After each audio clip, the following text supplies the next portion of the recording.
on. Rena, it's fabulous to have you here for so many reasons.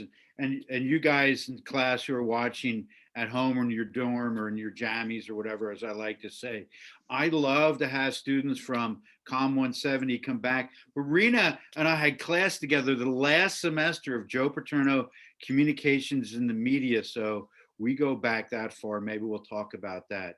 It's great that you're here. We'll begin with the basics. Share with us uh, your job title, your duties, and I think you're telecom grad, right, at Penn State? I was, yes. So I was a telecom grad, and thank you for having me on, Mike. I reached out to you to see if you needed me to talk to any students, give any feedback, advice, because you were instrumental in my early career connecting with people. So it's exciting that it's come full circle. So I was a telecom major at Penn State. I am now a producer at Bleacher Report on the social side. So my main job responsibilities are I travel a lot to all of the tentpole events for sports. I was at the Super Bowl. I was at the World Series. I've been to NBA All-Star. I just returned from the match that was happened over Thanksgiving. And my job kind of varies there. A lot of it is capturing Instagram story content while we're activating live. And then also just working with all of the athletes. So ahead of the pandemic, a big part of my role was working with athletes and artists kind of when they were out promoting something. So, when they were doing their media tour, they would stop by Bleacher Report's office and we would what we call like the circuit. I don't know if you've ever been to ESPN, but they have the car wash. So Right. very similar to that.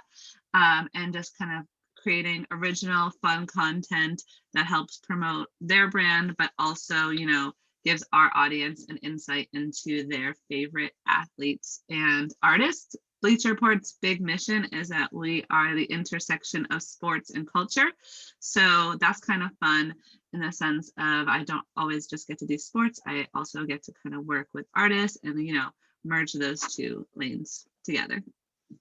Oh, that's a great description. Were you in the NBA bubble as well? I was. So that was an incredible experience. And interestingly enough, a big part of my job is pitching. So when I heard that there was rumblings of this bubble, I immediately was like, what do I have to do to get there? That is a once in a lifetime experience. So I think in like January, February, I went to my boss and I was like, okay, if this bubble happens, I have this idea. Like, they're going to be only let so many media people in. Let's do a first person point of view, a vlog, like day in the life every day, just capturing what it is like for someone to be inside the bubble. And they loved it. We were like waiting, kind of seeing. It was like the bubble was happening, the bubble wasn't happening. And so that was really great for me because, that was advice that someone had given me a while ago is like, when you're starting to come up and want to get involved, go to events and produce content was, while everyone's thinking of NBA All-Star, you should be thinking of NBA draft so that when they're done with All-Star and they start thinking of draft ideas, you're like, I have an idea.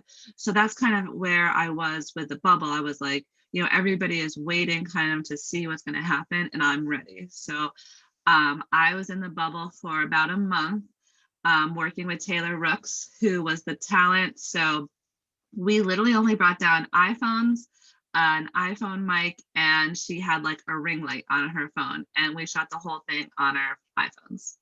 That's incredible. Well, she was at BTN. I remember when she was at BTN, right?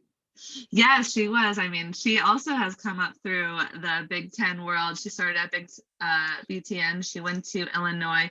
And then just yesterday, she was interviewing President Barack Obama. So pretty cool career for her Wow, as well. that is cool.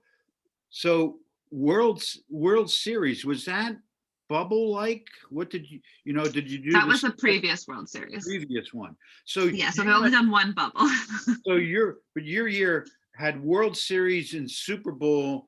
What were those experiences like? And then we'll jump back now to the pandemic.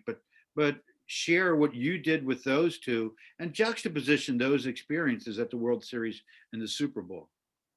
Yeah, so as I had mentioned, my role kind of has two paths: the activating for like live stuff, and then the more like one-on-one with talent and athletes. So the Super Bowl Bleacher Report is really trying to activate like live spaces. When you go, Super Bowl is like a week-long event, so they wanted people to be circling through our Bleacher Report space. So we had we called it the Gridiron House, to also kind of launch our new social channel, Be Our Gridiron, which focuses solely on football. So that was where we had a set up. We came up with a couple of like content ideas, and then our talent team just booked us like in 20-minute increments. So it was like we had Shaq Barrett come on for 20 minutes, then we had Antonio Cromartie for 20 minutes, and we had Odell Beckham Jr. for 20 minutes, and just cycling through athletes. And it was really cool because, to do these type of houses, these kind of content spaces, you need sponsors. So there was, like a huge Wrangler ad and a huge DiGiorno ad, but there wasn't really anything else for people that would interest people. So that was really cool because people, like were kind of like lining up behind us, trying to see who was coming next. I mean, we had a ton of great guests. Cooper Kupp came through. Who else did I get to speak to? Oh, I spoke to Yeter. Oh yeah. Yeah, so that was cool. Got to talk a little Penn State.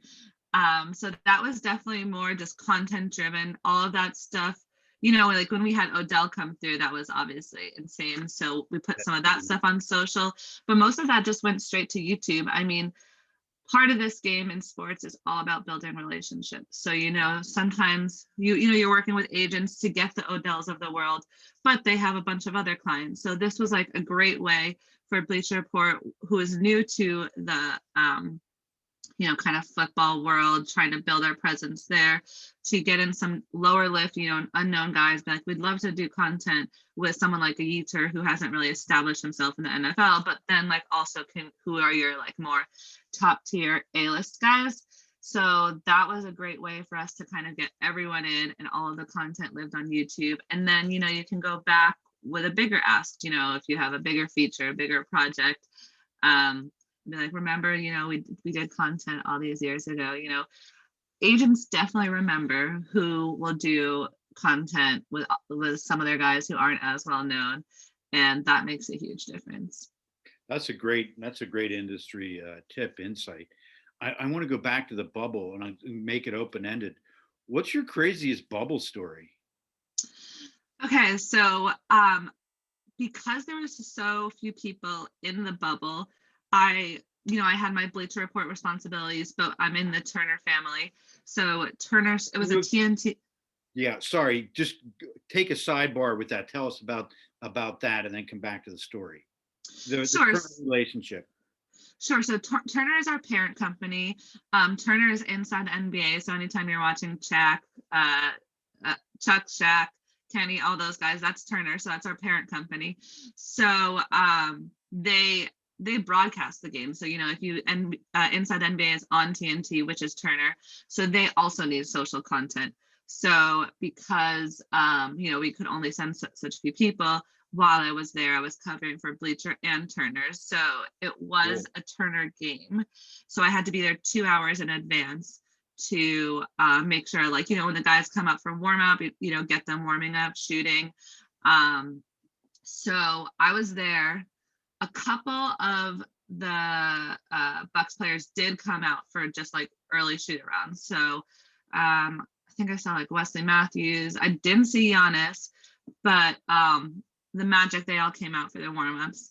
And so then the teams, the Magic come out, they start doing their regular warm-up, and the Bucks aren't on the court. And like, I'm one of the few people in there, so I was like, I don't want to like jump the gun, report misinformation. So I'm just like, my heart is starting to race, because I'm just like, I had this feeling. I had a feeling that something was happening. So I think about with 7 minutes left to go before it hit zero, for them to start playing, I messaged, Bleacher Report uses Slack. Do you guys use Slack? No, but Oh, okay. It's just I'm like a hearing a lot. messaging Slack service. is, yeah, people mention Slack a lot. Yeah. So I message, we have like pods for every sport. So NBA pod, NFL pod, all of that. So I messaged the NBA pod and I was like, I don't want to jump the gun here, but it feels really weird that the Bucks aren't out yet. Like, I don't know what's happening because, I did know that there was a lot happening around the Jacob Blake shooting, and you could sense the energy from the players, beforehand that they were upset, obviously, and that they wanted to do something. So 7 minutes left, I messaged everyone, and then everyone was like, okay, keep us posted. And also, like, funny enough, because there were such few media members, you had to submit what games you wanted to go to like 24 hours in advance. And so this was a Bucks Magic game 5, I believe. Nobody wanted to go to it. Like, so it was me and the on-air personality for Turner, who was gonna do the sideline reporting. So it was like the two of us, and we're like looking at each other, being like, "What's going on? What's going on?" And then the clock hit. So I started recording because I was like, "Something's happening." So the clock hit 0. The the Bucks never came out, and then like the Magic are kind of looking around, and then they leave the court. So then I'm like messaging Taylor because she usually gets there at the start of the game. She doesn't have to be there early. Like, get here, get here, get here. Like, the Bucks have not are not coming out, and like we've got to record. We've got to capture this. So she gets over to the arena, and nobody knows what's going on. And so basically, we walk to the back of the arena, behind the gym, and I think the like head of PR comes out. He's like, the Bucks aren't going to make a statement. You're fine to wait, but nothing's going to happen. So we're there. We're going to wait. We thought we were waiting basically to get the video of the Bucks just leaving the arena. That's what we thought. So we waited 3 hours with the idea that we thought we were only going to get that video. So I mean, it ended up being incredible. George Hill and what's his name?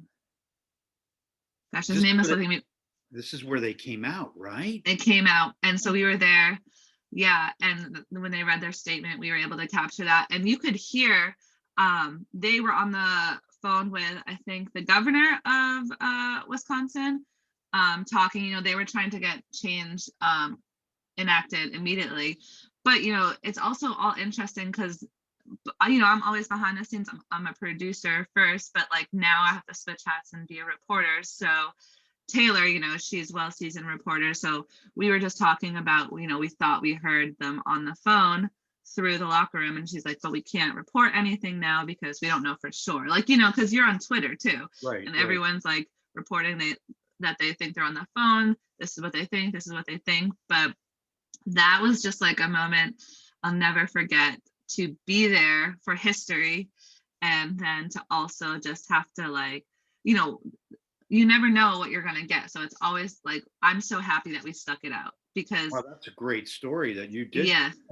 So it was just you and Taylor, because that was an incredible situation when they all came out and they read the statement with all the players behind it. So was that actually your video that people saw then? So after it kind of, everyone got word that the Bucks were striking, like because so you could only take a bus from the hotel to the arena. So they arranged for a bus for all of the other media members to come. So there was probably about 20 of us all waiting in that hall for that extended period of time. But always bring a portable charger too. That's great advice. That's history. Well, you were slated to go to the Olympics this year. Are you going next year? And how's that looking? Yes, so I was on like an early call with the Olympic Committee a couple of weeks ago. They are planning on moving forward with the Olympics this year. So I am, crossing all my fingers that in a safe way the Olympics can happen and I can attend. So that's like, really the cool part about my job. I think, when I started in this field, it was like, I want to produce features, I want to do long form content, and I want to, make the tell these. I wanted to be a storyteller. I wanted to tell people stories. But as the media landscape is always changing, and so when I graduated, it was kind of, this whole social world was like, that was what everyone was focusing on. They wanted social producers, social content, all of that. And, that was a pivot that I had to make because, I wanted to be in sports. I wanted to tell stories, but it was more like short form storytelling, social content. So, I've been able to create this lane of doing telling stories, but in a shorter form. So I've just been able to travel everywhere, which has been a dream opportunity for me. And so that's kind of what I think I'll be doing at the Olympics is, still trying to figure out what the access to the athletes will be like and all of that. But I mean, in itself, it's fun to be in Olympics like no other because of COVID. So I might try and do another vlog style. However, that was just a ton of work. I don't know if I could do that again myself. And then, you know, um, going live and if there's any really exciting endings to any games on our Instagram. And then, I mean, our Instagram stories get millions of views every time we post. Wow. So there's a lot of pressure there too to make sure your spelling is right, and like everything looks right. And interesting enough, something that I think is really great about Bleacher Report is we have a whole content standards team. So any video that publishes to our social channels goes through QC. So, they check spelling, grammar, and they also just check to make sure that the messaging makes sense, that, what we're trying to come across is said properly. And I think that is so great because, the internet can be a brutal, brutal place. So I think that is just so incredible that we have like a second layer after what you do and they just check it, like captions, everything, which is That really great. it's great to have that foundation. Um, what is the pressure like? I mean, you're big time on the world's biggest stages. I think, like any new job, the early ones are so nerve-wracking. I mean, I was in I was in the Bahamas for Chris Paul's golf tournament and there was no media members there. Like usually, you kind of just follow the pack. It was me and my coworker. And I mean, we were literally just running on the golf course with like our phones talking to Brett Favre. And that my heart was just like racing. But I think with everything, you just get comfortable with practice and it's all about preparation. Like when I go into an interview, I've done my research, I know what I'm asking. And I mean, you get these great moments. I was out in LA with Tyrese Maxey. He was just drafted to the 76ers. And so I was doing a feature on him. And I sat down with his trainer and our Tyrese likes to work out at 6 a.m. So our call time was 4 a.m., which, you got to be there early before he gets there. So I had gone to Chris Johnson's Instagram and was just kind of, researching him, getting to know him. And I went to his stories and he had posted something about, do something today to change someone's life. It doesn't have to be big, just do something today to change someone's life. So then in the interview, I followed up with him. I said, I saw this morning that you posted about changing someone's life. How does basketball create a community of change makers? And Wow, great question. thank you, thank you. And he was so happy that I had researched him that we did the interview. He was so excited, thank you so much for asking. Thank you so much for caring about, me and my story, that after he was like, any project you want to do, let me know. And he works out with LeBron James. He was working out with Jordan Clarkson, Tristan Thompson. I mean, if you know the basketball world, like he works out with everyone. So like just that moment for me was like, that as a producer, like that feels amazing. Like you did your job and it paid off so well. Well, that's a great case. I mean, and do your prep, but and it's you talked about pivoting to a different type of storytelling, but by doing that, the stories that are going to be open to you, the people that are going to be open to you, and the respect that you get, that's a terrific story. and I've been waiting for 10 minutes to ask this question because I know everybody who's watching this is the question you want me to ask is like, okay, so how do they get your job? Well, I would just like to say that like it is it is hard to get to where I I am. mean, Like, you know, you had a journey. You were freelancing CBS. You spent a lot of time at MLB Advanced Media, so that you just didn't. This just didn't happen. So maybe your answer there's a short one, and then you can tell us about that. I remember emailing. You wanted contacts and meeting people, and it was a ladder that you took. 100%. I mean, I reached out to you like, who can I talk to? Who can I talk to? Reached out on LinkedIn. Sometimes, you know, you got somewhere, sometimes you didn't. And I was like, go back to the drawing board, gave me like 5 more names. So yeah, so I mean, this job I applied online and I got the call. So I mean, that's pretty hard in this industry, but I would say for the hundreds of other jobs I applied to that I never heard back from, this one happened to work out. But I have had a roller coaster of a career. You know, I started at MLB as a production assistant, working nights and weekends, you know, cutting highlights, publishing to the site. I was laid off actually at MLB. They went through changes and I was unemployed for about 4 months, you know, hitting the drawing board again, reaching out to people. I would say like the Penn State Alumni Network is like the best reason to attend Penn State, hands down. I mean, I never did not have a conversation with a Penn State alum, which is huge. And, you know, a lot of times they're in no position to help you get a job, but it's just, you never know. You never know who they can connect you with, and you never know later on, it could be a great connection, you know.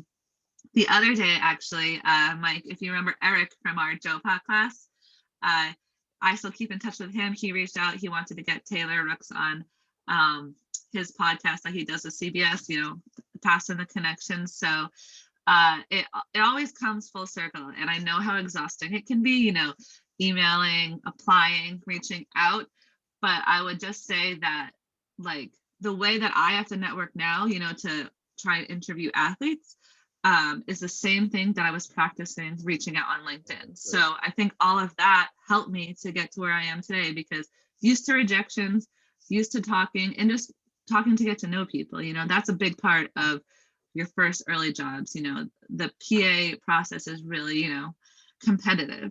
So the more you talk to people, and then I think like the best piece of advice I can give when you get in the door is do everything to the best of your ability. You know, if they give you an assignment, hey, can you get B-roll for me for this feature? You know, I would rather you spend 2 hours making sure you get like the 10 best Getty images than get it to me in 2 minutes with like the first thing you saw. You know, like producers notice that, and just like always asking if you can help. You know, nobody wants to be like, I have no work to give you and watch you sit there. So, you know, when I was at MLB, it was like, hey, I finished this project. Do you need help with this? Do you need help with this? Do you need help with this? And it's never glamorous work, but, you know, they'll come back to you when they see that you are constantly asking and giving them good work. You know, they want to, a PA's best quality can make sure that they make their producer's life easier.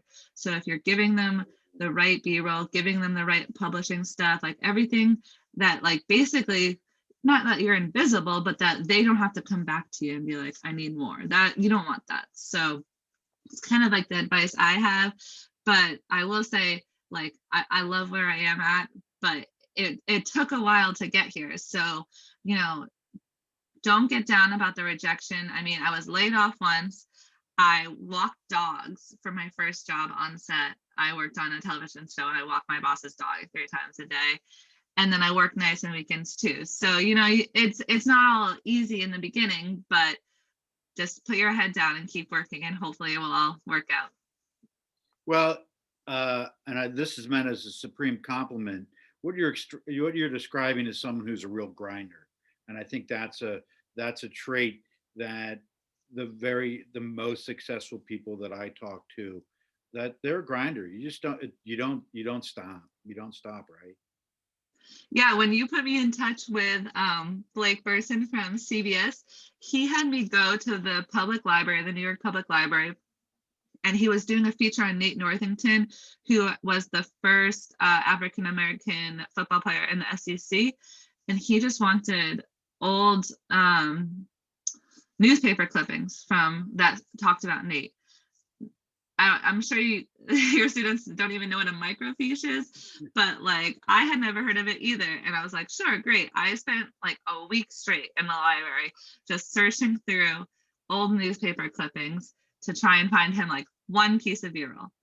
So, but that's the kind of work, and then, he appreciated that. And then it helped me get to my next role. So everything is kind of like to the next opportunity. That's a great story. I would be remiss because I think this is an important part of who you are. So when I did my research on you on LinkedIn, I see Make a Wish. I see work with the senior citizens. I know that you signed up this spring to be a mentor. You're giving back. That seems to be a really important part of who you are. Not sure where that fits as far as the profession, but it fits as far as your overall philosophy of life, right? I mean, you're Definitely. also giving, not just receiving. Yeah, well, I was heavily involved in Thon as an undergrad at Penn State. And then, I had made so many good friends, so many good connections, and had just really found this passion for helping people. And so when I graduated, I kind of was like, well, I learned all of this stuff. I don't want it to be for nothing. So, Make a Wish felt like it fell right in line with Thon, and I've loved doing that. And then the senior citizen was like a group of women who I wanted to get in touch with and learn with them. So that was like also a great networking opportunity. And then really, I mean, the grind is tough. You work long hours, you're traveling a lot. And I just wanted to find some work-life balance where work wasn't my entire life. And volunteering makes me happy. I love giving back. So that was actually a huge part of it too, was that having that balance where, the stress of work can be set aside, and then you have this hour or two every week to just, help people be happy. And, the work-life balance is very, very important.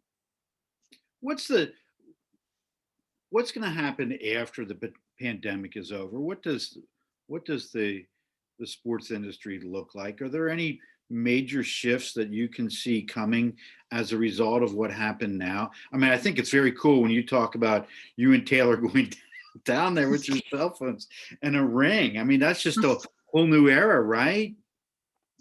Yeah, I mean, I'm always like, the YouTuber culture too is huge now, creating on your own. I think, from a producer's perspective, I hate the Zoom interviews with players, but it's also like an interesting, easy way to get access to someone who's willing to give you like 20 minutes of their time at their home instead of coming to like a set with cameras and everything. That's, I think, what I'm most curious about after the pandemic, if this kind of interview will continue seeing just because of the convenience.